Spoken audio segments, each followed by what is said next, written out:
training for what you'll never face is just mental clutter. That's not growth. Yeah? The idea of preparing for everything, it sounds smart, but in practice, it becomes overwhelming and misaligned.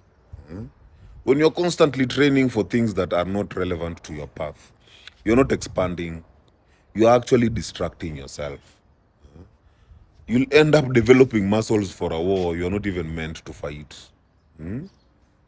It's like rehearsing for a play you are never casting, just because everyone around you says it's safe, it's a safe bet. This kind of training does not sharpen your purpose. It weakens your mindfulness because your energy is being spent everywhere, except where it matters. This is fear-based training, and that is the society's most subtle form of control. Most of the irrelevant skills or paths we are trained for in this life don't even come from clarity. They come from collective fear. Religion tells you to train in morality, not for alignment, but to avoid punishment or eternal suffering. The state tells you to train in obedience, not for growth, but to become a functioning cog in the system. Education systems train you for job markets, not for purpose, or even for joy, or even for fulfillment, but to survive capitalism and maintain order. Even families tell you to train for marriage, for stability, not for love, but to maintain image or even culture. When fear becomes your teacher, survival becomes your syllabus. And then now you forget to live. Alignment means specificity, not general readiness. True alignment is not about being ready for anything. It is about being prepared for exactly what you are here to do.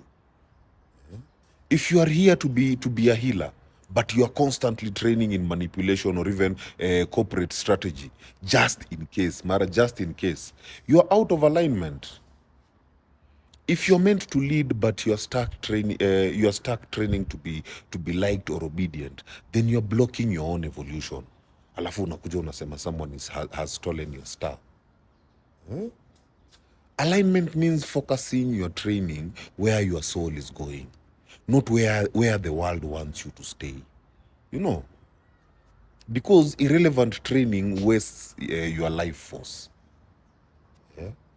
When you train for things out of fear, out of guilt, out of pressure, you dilute your energy. You suppress your real interests. You start resenting life for being a struggle, but you're the one carrying the excess weight.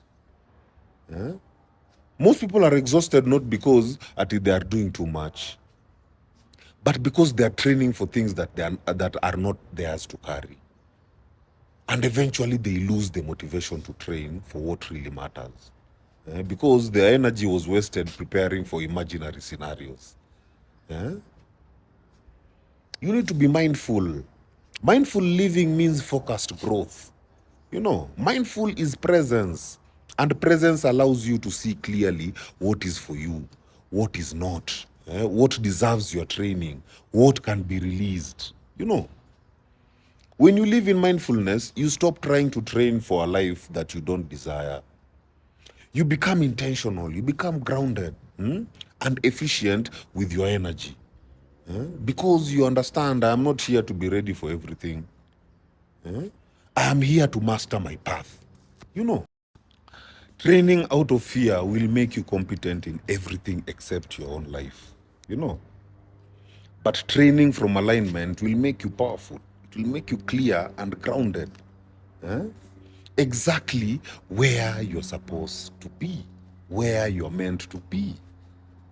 So instead of asking, what else should I prepare for? Ask yourself, what am I actually being called to become? And then train for that relentlessly and fearlessly. My people, heal.